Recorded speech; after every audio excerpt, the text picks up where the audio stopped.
Section 2.2 is the derivative as a function. So a lot of what we did back in 2.1 was to calculate f prime of a number, typically something like f prime of a, where a was some real number, say something like 2 or 1 or wherever it is we might have been trying to take the derivative of f. And when we calculated f prime of a with this definition, or one that looked very similar to this, we typically got a number out. If a was a number, we got a number.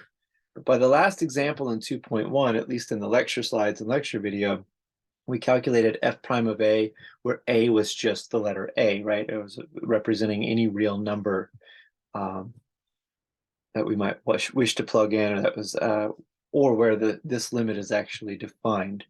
So instead of using a from here forward, what we'll start to think about is x, right? And this is really just a superficial difference. A we think of as some constant from the real numbers, so we're kind of thinking about this f prime of a as if we're calculating the derivative at some given number. Only when we generalize it to a, then we could find the derivative for any number that we like to plug into that function, provided again it's in the domain of f of x and the domain of f prime of a, which also means that this function is well defined down here. So the superficial change is to say, well, instead of using the letter a, let's use the letter x. Well, x is our standard independent variable. T is also a similarly used independent variable. So rather than thinking of it as some arbitrary constant, we tend to call x a variable instead. And that's just, again, a really slight difference because a could be thought of as a variable as well. Nonetheless, this is what we arrive at. We're going to talk about the derivative f prime of x as a function. Well, we use the letter x for one thing, but the definition itself for the derivative is not really any different than what we had before. When this used to be f prime of a, this was f of a plus h. Now it's f of x plus h minus f of x all over h. And we take the limit of this difference quotient as h goes to 0. So it's the same game. Now we just use the letter x. And what we arrive at when we're done is similar to when we calculated f prime of a, when a was just the letter a. We'll get some rule f prime of x that's some function of x once we've evaluated the limit here. And now this is a tool that we can use to find the derivative of a function at any given x value, right, for which it's defined. Also, that lets us do things like find the equation of a line tangent to the curve more handily. And then at the end of all this, we'll see that, well, if we can do this once to a function f of x, well, then we could do it again to f prime of x, and we could find another derivative. We find the derivative of this function f prime, and we'll talk about notation for that when we get there. So let's start, and let's realize one thing before we start. This process is exactly as it was in 2.1. So we're doing the same thing now, just with the variable x in place. So first things first, this example says, determine the derivative of the function f of x equals x squared plus 1. Okay, so let's just handle that first. And they're going to ask us to graph f and f prime on the axis below. Okay, so let's find f prime of x. So as our definition suggested, it's the limit as h approaches 0 of f of x plus h minus f of x over h. So now we fill in for what each of these things are.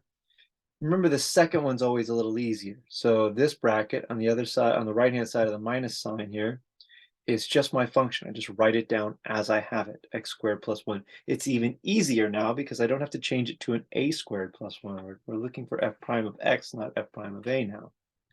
So that's just literally a copy of the function as is. F of x plus h, remember to be careful with this. Again, use the brackets around each of these functions as you start out learning these things, just to be careful with all the operations that happen. But we realize that f takes an argument x, squares it, and adds 1. So it's going to take its argument x plus h in this case. It's going to square it and then add 1. So there we go. Everywhere there was an x, there's now an x plus h replacing it. And we'll have to carry out these operations and then try to simplify the numerator before we can go any further with this limit. It doesn't hurt to have a look at the limit real quick and just check. The limit as h approaches 0. Well, the biggest problem I see right here is that as h approaches 0, the denominator goes to 0. So right now the limit's just not defined. Now, something might cancel up here. And in fact, we should always expect this h to cancel in some way with the numerator. But we've got to get to that step first before we can simply cancel it. So though you expect it to always cancel, be sure you get there carefully or else you'll have the wrong answer. So let's see what that looks like. I think the obvious thing to do is this. We're going to square this out or FOIL it out, right, as a square of a binomial, and we're going to distribute this minus sign to these two terms here. So those are the two things to be careful of in these problems. So the first term is x squared plus 2xh plus h. And this, there's a minus sign here that's actually wrong. There's a -1.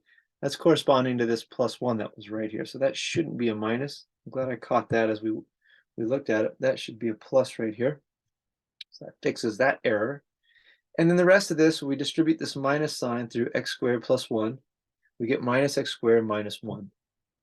So there we are. We have negative x squared plus x squared adds to 0. We have positive 1 and negative 1 adds to 0. And that leaves us with 2xh plus h squared. That's our numerator, all divided by h. Now it's a good time to check. Does every factor in the numerator have a factor, or every term in the numerator have a factor of h in it? Turns out it does. Here's an h here, here's an h squared. So we can cancel the denominator h with one factor of h in each of these terms. Remember that this cancels these two h's out altogether, and this h squared becomes an h to the first power, or just h. This is a great step. It's what we always hope for, what we always expect, but we have to get there carefully. So this leaves us with 2x plus h, 2x plus the h that remains right here. Now we take the limit as h approaches 0. This is another place to be careful. There are a lot of mistakes that can happen here. We're not used to what this limit actually means. Remember, the limiting variable here is h, not x. X isn't changing. We'll change x later if we like, but we're only moving h. We're only looking at the limit as h approaches 0. So in that regard, 2x is actually a constant function with respect to h. This 2x doesn't have an h times it. It doesn't involve h in any other way other than adding an h to it. So 2x acts like a constant. So the limit as h goes to 0 of 2x is exactly that, 2x. It's constant with respect to h. So the limit as h goes to 0 of h is 0, right? As h goes to 0 of h is 0. So really, what we could write here is 2x. We could say that that was 2x plus 0 because that h went to 0. Of course, 2x plus 0 is just 2x. So there's our derivative. F prime of x is 2x. And there we have it. Now, that's the first step. We found the derivative. Now note that we could use this quite handily, if we like, to come up with derivatives anywhere on this function to find the slope of the line tangent to the curve f of x at any given x value, right? But what they ask us to do in this particular example is not necessarily write down the any tangent lines, but to graph both the function f of x, which is x squared plus 1 right here, and to graph its derivative f prime of x equals 2x. And that's just to see, really what does this derivative tell us about the graph of our function? Well, remember that to get these things graphed, y equals x squared plus 1 is a parabola opening upward. It is shifted up by 1 unit from the origin. So here's its vertex, shifted up from the origin. And otherwise, it looks more or less as it would. We could plot a couple points to make sure we've got this thing reasonably sketched. This isn't a great drawing of it, but I think it'll do. To graph the line f prime of x equals 2x, remember this is just the line y equals 2x. Y equals 2x has y-intercept of 0 because there's no plus b here. It's just technically plus 0. And it has slope 2, so we go 1 step to the right, 2 steps up. Remember, rise over run, 2 over 1. So 2 steps up over 1 step to the right. And we get 2 points on the line. We could put another one up 2 over 1 for that third point. And I think from there we realize that we've got the correct line sketched. And we could just draw the line that goes through these points. Now it turns out, just incidentally, and this won't always be the case, it just happens to be the case here, that f prime of x equals 2x happens to be the tangent line to f of x at x equals 1, right? Or as it appears. We might actually confirm that that's the case, but I'm fairly certain that it'll turn out that it is. But that's not the whole story here, right? We can go through the exercise of that. Say, okay, the point 1, 2, my x value is 1, my y value is 2. My curve would be y minus 2 is equal to the slope of this line times x minus 1. And then we could simplify all of that and see if we get y equals 2x out of it. And that makes that actually the case. But more generally is this. When I look at this function, it's telling me about the slopes of all the tangent lines for f of x. So this red line is telling me a story about all of the slopes of the tangent lines for this function, for this parabola. So namely, if I looked at x equals 2, now that's this point on this red line. What that's actually telling me is it's telling me the slope. This function tells me the slope of this function at any given, of the tangent line of the blue function at any given value. So when x is 2, this function tells me that 2 times this 2 is 4. So it's telling me, and that's what this y value is from the f prime function, it's telling me that the slope of the line tangent to this blue function at x equals 2, this point right here, is 4. So this thing has a tangent line with slope 4. Looks something like that. I just kind of sketched it. And it does that for every single point on f's graph. So if we come down here, I think if we look at this point of the function, we realize that it has a horizontal tangent line, right? The line that goes through this curve in just exactly one point, the tangent line, in other words, is horizontal. The slope of a horizontal line is 0. Well, does that match what f prime of x tells me the slope of this tangent line should be, of the line tangent to the curve at this point should be? Well, when x is 0, f prime of x is 2 times 0, which is 0. So yeah, this thing says that when x is 0, the slope of the tangent line on the blue curve is 0. That's exactly what we see right here. That's a horizontal line that's tangent to the curve and it has slope 0. Similarly over here, I'll do one more. When x is equal to -1, this line here tells me that the f prime of -1 is 2 times -1. So we get -2. And it tells me that the slope of the line tangent to the curve here at x equals -1, that slope is -2. And that's more or less what that tangent line there looks like. All the slopes over here are negative, right? They're leaning to the left. That's one way to think about it. All the slopes over here are positive. The one in the middle is 0. Look at the line. Where all the tangent line slopes are positive, our f prime of x function is positive. Where all of our slopes of the tangent lines are negative, our f prime of x function is negative. And where it's 0, so is the slope of our tangent line. Okay, so another thing we can conclude too is that when the derivative for a function is negative, that function's decreasing, right? And where the derivative for a function's positive, a function's increasing. It's going to having, slope tangent lines with positive slopes. So that is how a function f prime relates to its, a derivative f prime relates to its parent function f of x. Okay, and we'll revisit this concept throughout the course when we talk about using the derivative to sketch curves and other important tools like that. But that's our first connection. Now we just want to practice finding some derivatives with this limit definition. And of course, we're going to get better tools for this as we move on, but we really do need to understand how to do this and what it means. That way we really comprehend what this concept of the derivative actually is. Because if we don't, we're going to be fairly lost in other aspects of the course. So even though you know there's going to be a shortcut for finding a derivative like this, possibly, you might know that.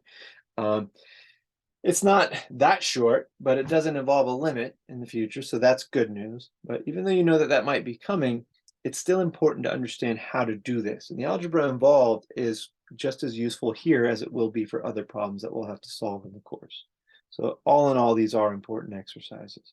So let's do this. Let's find f prime of x if f of x is this rational function given here, 1 minus x over 2 plus x. Both of those are lines, which makes them both polynomials, which makes the whole thing a rational function. Okay, anyway, let's get at it. F prime of x, here's my general definition. The limit as h goes to 0 of f of x plus h minus f of x over h.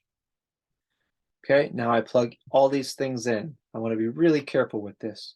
Here's f of x plus h, and here's f of x.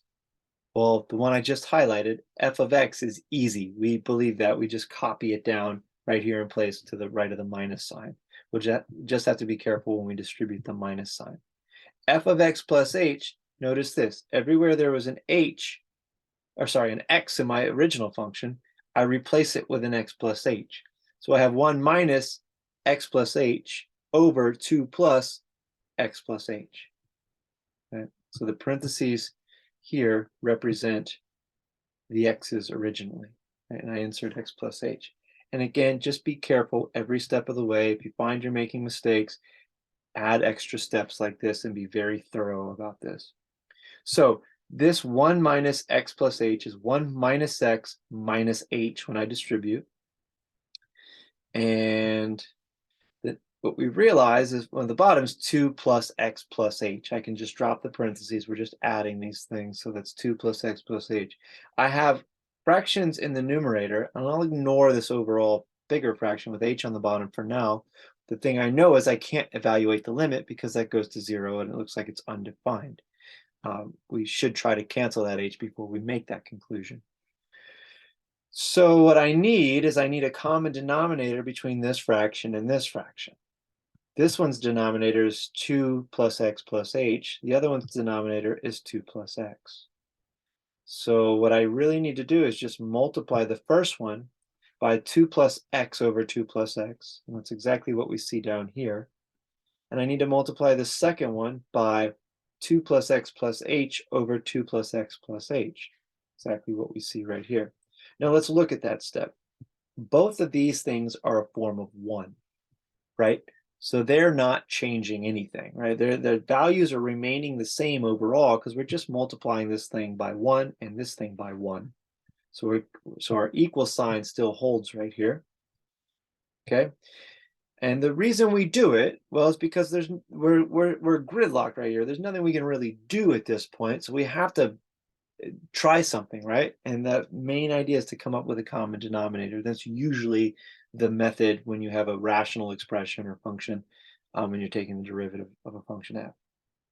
Okay, so the other thing we've done in this step is a little tricky. We took h, which we're dividing by, and we just factored it out as the product of 1 over h. So you realize that if you multiplied this whole expression by 1 over h, it's the same as dividing it by this h up here. So that's just to clean it up, make a little bit more room on the page, and let us focus on what's going on here and here. So again, this one is multiplied by the other fraction's denominator as a form of 1, and vice versa. This expression is multiplied by this denominator as a form of 1, and that will guarantee we get a common denominator for each of these. So that's what happens here. We have these two denominators are now the same when we multiply the denominators by each other, in both cases. The numerators will be slightly different, but here's our terms, this times this, and then we have minus this times this. We just have to carefully carry out all these products. Remember that when I multiply a trinomial times a binomial, I should expect 3 times 2, 6 terms total, right? So I'll have 1 times 2 plus 1 times x, and then minus x times 2, so negative 2x, minus x times x, negative x squared, right? Negative h times 2, or negative 2h, and negative x times h, or negative h times x, negative xh. Write all those terms down. Do the same thing over here carefully. 1 times each of these, then negative x times each of those terms. And then don't forget to distribute this minus sign correctly before we group them. I put them in brackets so that way I'll take care to multiply it all out correctly, and then in this step I'll handle the minus sign through the brackets in a moment. That just helps me keep things clean. And again, 1 over h is just coming along for the ride. Okay, so once I have both of these expanded, one thing I'm doing here is just saying this. Okay, I know that this is going to make each of these negative, so anything that matches inside these brackets will cancel. We'll add to 0. So I have a 2 over here, and then I have a 2 over here. The minus sign says that we're going to subtract those from each other. So 2 minus 2 is 0. So that's how I get that cancellation. Similarly, I have an x. I have another x over here, minus sign in between. That's going to be an x minus x. If you want, you can distribute the minus sign through to all these terms and then see it even more directly, but I think you can probably follow along here and see what survives and what doesn't. It looks like the only terms that don't have partners is this negative 2h here, and then minus this positive h here. Everything else seems to have a matching partner that it cancels with or adds to 0 with, right, as we can sort of see. So what we're left with in the numerator is negative 2h minus h. Again, we're still writing the limit as h goes to 0. We still have to take that limit. What happened to the 1 over h that was out here? It hasn't canceled. We've just written it right here now, right? We're dividing or multiplying by 1 over h. It's the same as dividing by h. These things now have a common denominator, so we can put them over their common denominator and just multiply that 1 over h into there so that h is down there in the denominator as well. There's a lot of algebra going on. Take your time, add steps if you need to, but it's nothing going on here really except algebra. So just be slow and careful with it as you learn how to do it. Okay, we've arrived here, negative 2h minus h over h times these things. Now, every term in the numerator has a factor of h in it. There's only one product term in the denominator, so h is times everything down here. So everything has a factor of h in it now. So we can cancel this factor of h with each of these factors of h. And notice, I guess, even before we do that, we can look at this and say, well, negative 2h minus h is actually negative 3h. We could have canceled h's and done negative 2 minus 1 to get negative 3. Either way, we have negative 3h over h with all that denominator there remaining. But the factors of h cancel. So that h is now gone. Now we can check back, right? We want to take the limit as h approaches 0. Things should be better now. Right, we've canceled these h's. The 1 in the denominator is gone. It should be well defined to take this limit now. If not, we might have to do some more algebraic steps. But most of the time, once this bottom h cancels, we're usually ready to go. So as h approaches 0, negative 3, the only thing left in the numerator, approaches negative 3. Doesn't change. There's no h in that negative 3 anymore. It canceled. 2 plus x plus h approaches 2 plus x plus 0. Which is just 2 plus x. So there's that 2 plus x. And then 2 plus x, as h approaches 0, well, remember, x is not moving, it's only h. 2 plus x is constant with respect to h. So the limit as h goes to 0 of 2 plus x is just 2 plus x. So there we are. We have two factors of 2 plus x in the denominator. We have a negative 3 in the numerator. These two factors being matched pairs, we can just write it as 1 to the power of 2. So our derivative, f prime of x, is negative 3 over 2 plus x quantity squared. Okay, so that was a bit complicated, but there we have it. That's our derivative for this function. And again, like I said, we'll learn faster ways to do this, trickier ways to do this.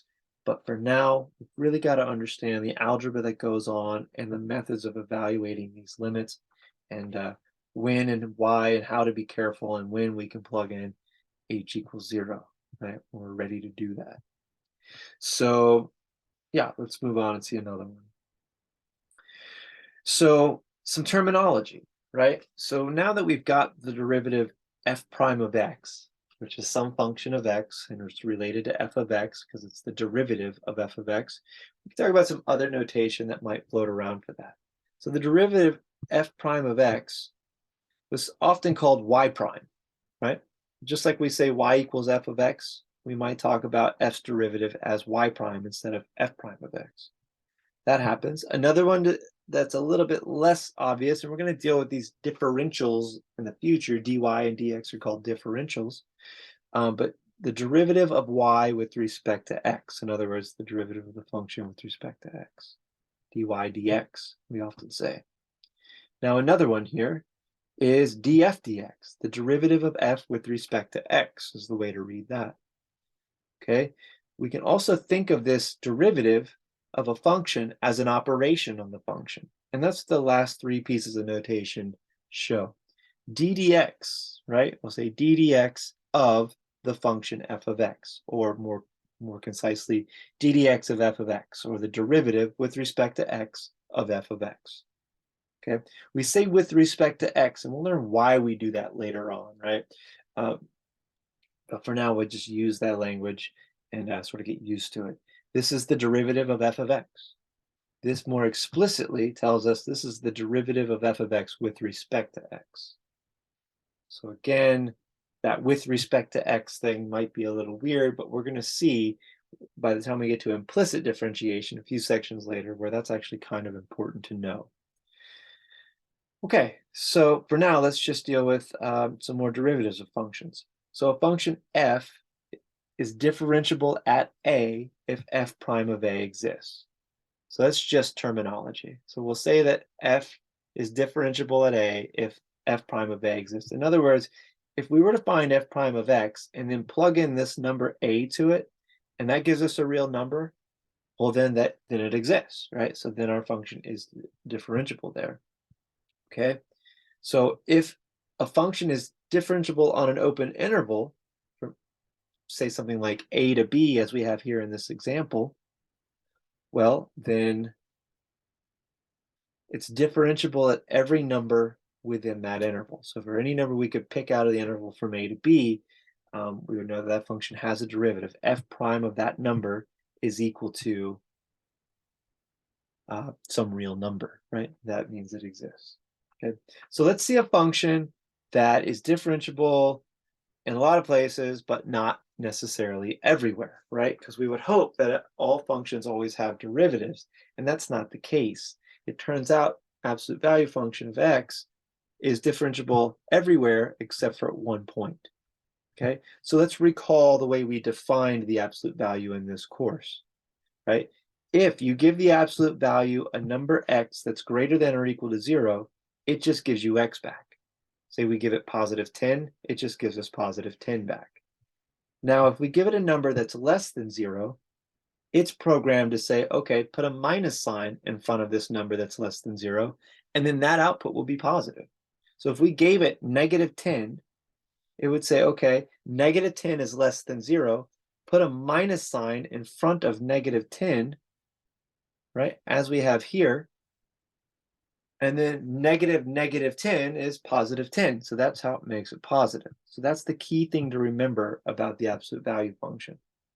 So this function probably has a derivative most places. So let's have a look at the first one. When x is greater than or equal to 0, or what we've done is decided to say, let's look at numbers a that are greater than 0, right? And we're going to reserve 0 for its own special case because it might be problematic there. So when a is greater than 0, f prime of a, the derivative of this function, this absolute value function, is the limit as x approaches a. Now remember, we had two definitions for derivatives. We have f of a plus h, or f of x plus h, minus f of x over h, and then we have this other one, f of x minus f of a over x minus a, as x goes to a. So we're using this one here because it's slightly more convenient, right? Like I said, most of the time we'll use the h definition. In this case, this one's helpful. Remember that when you use them, they both arrive at the same derivative, so because they're both equal to each other.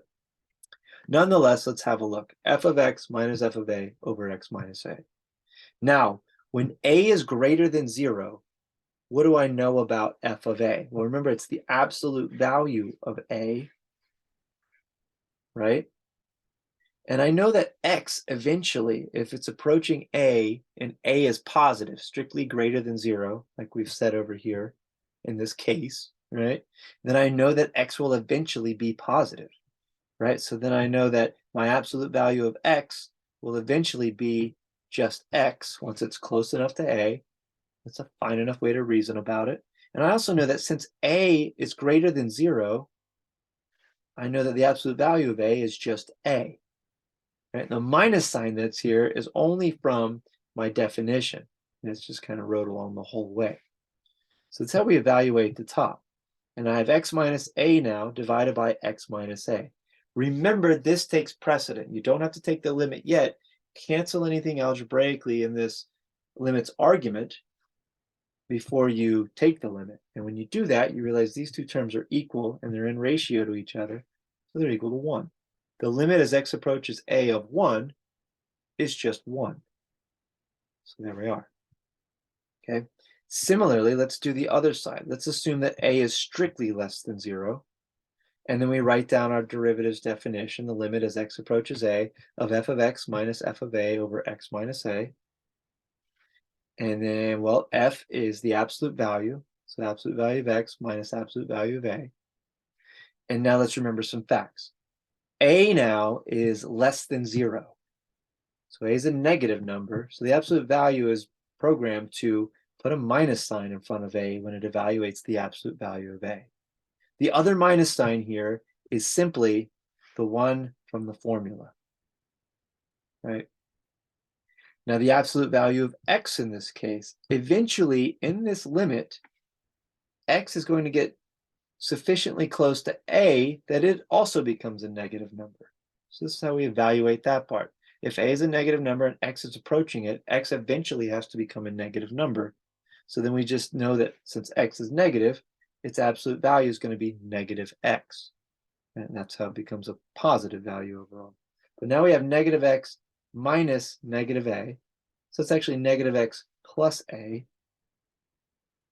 One way to write it, but there's another way to write it that we see below. Negative x plus a is also, well, negative parentheses x minus a, right? If you distribute that minus sign through, you'll see that you'll get back a minus x, which is the line before, right? Or negative x plus a.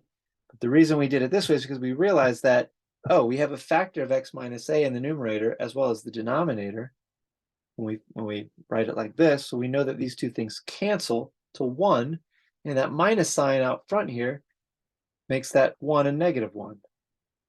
So we take care of that cancellation, and we have the limit as x approaches a of negative 1, and that's negative 1. So there we have it. The derivative exists for the absolute value function whenever a is greater than 0, and the derivative of that function is 1. And the derivative exists for the absolute value function for any values of x that are less than 0, and that's negative 1. And remember what the graph of the function looked like. Remember that the absolute value function was that v function. It looks like this.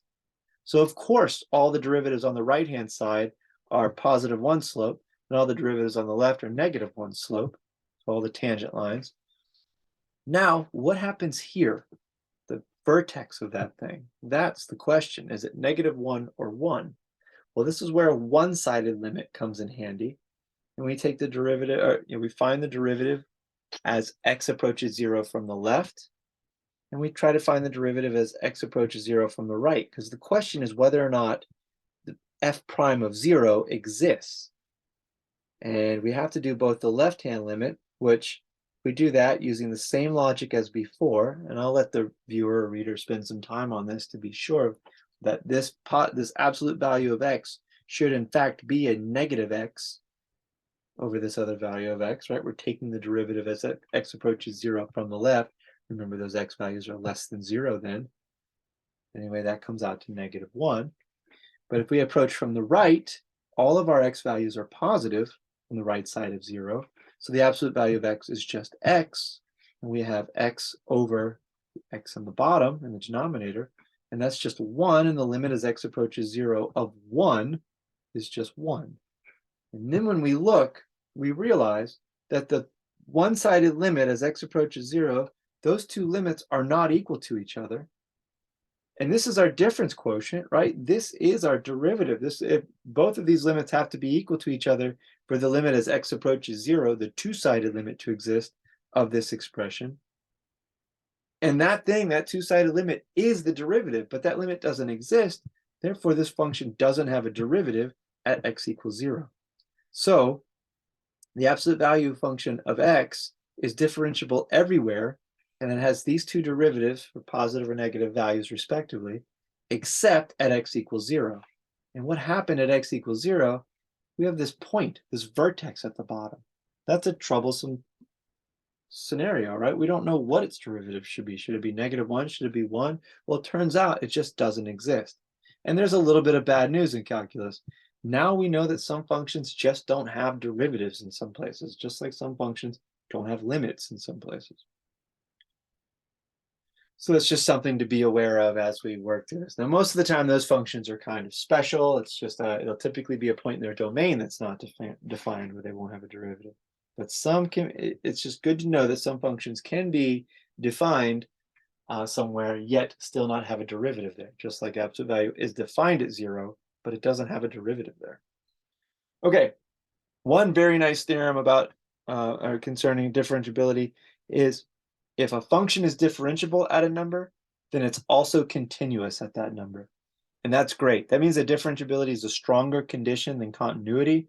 And we know that when something's continuous, we can do things like evaluate its limit by plugging the limit value in, as long as it's continuous at that point. So that's just a great extra piece of knowledge to know. Differentiable functions are continuous functions.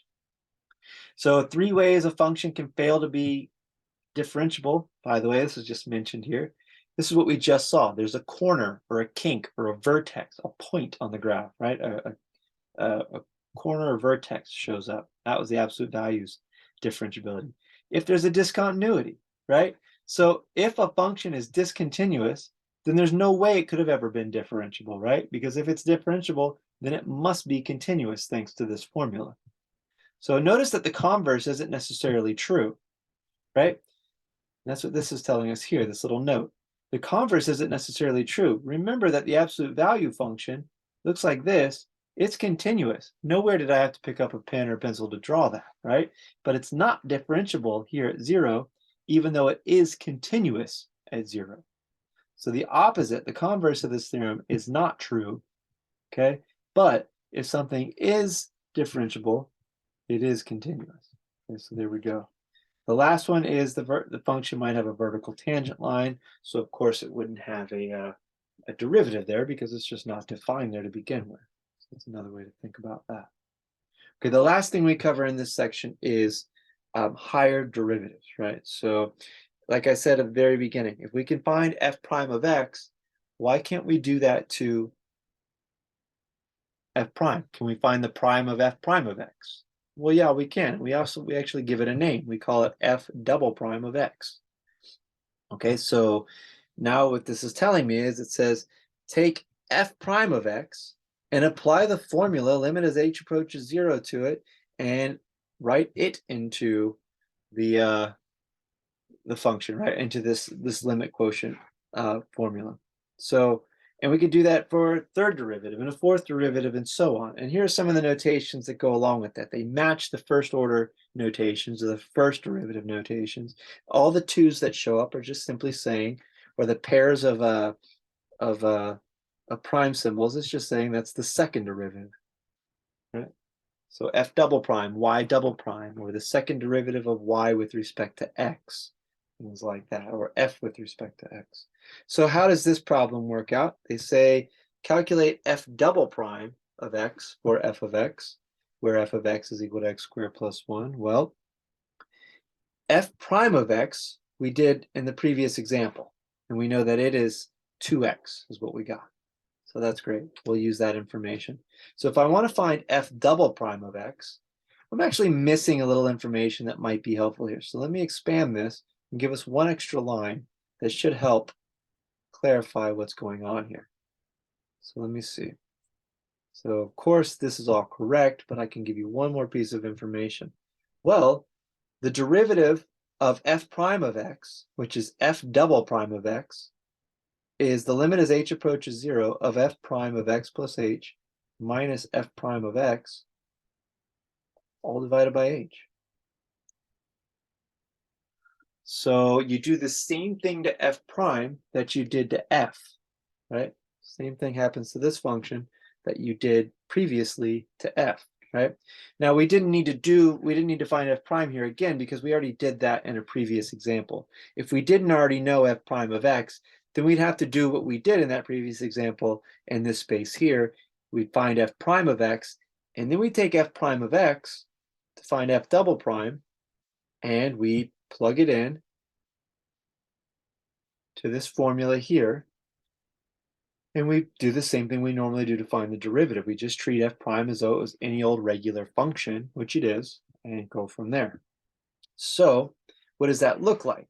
Well, f prime of x plus h, well, that's 2 times x plus h. And then minus f prime of x, well, that's minus 2x, all divided by h. This is pretty easy algebra to work out. We have 2x plus 2h minus 2x in the numerator, all divided by h. 2x and negative 2x add to 0. So we have 2h over h. So 2h over h, the h's cancel, and we have 2 over 1, or 2, and we're taking the limit as h goes to 0 of 2. Maybe you put an intermediate step in there just to be sure that all of that is true. Here we are. We have the limit as h approaches 0 of 2. 2 is a constant with respect to h. It's a constant with respect to anything, really. So its limit is 2. So the second derivative of f of x, or f double prime of x, is equal to 2. So that's our new function there. And we could continue to do that. We could find the third derivative of f by plugging this function into this formula and taking the limit as h goes to 0. And so on and so forth.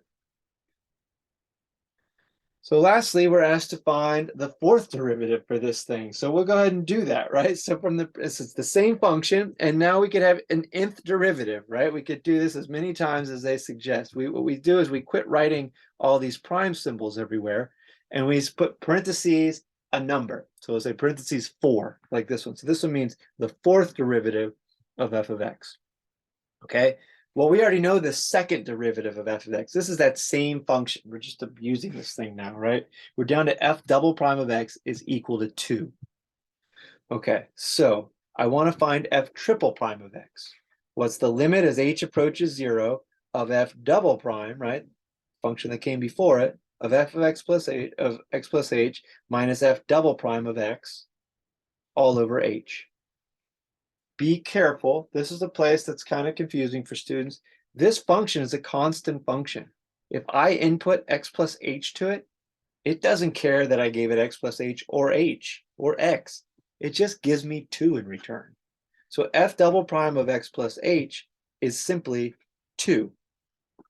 Same thing for f double prime of x. Again, it doesn't care what I hand it. It just gives me 2 back.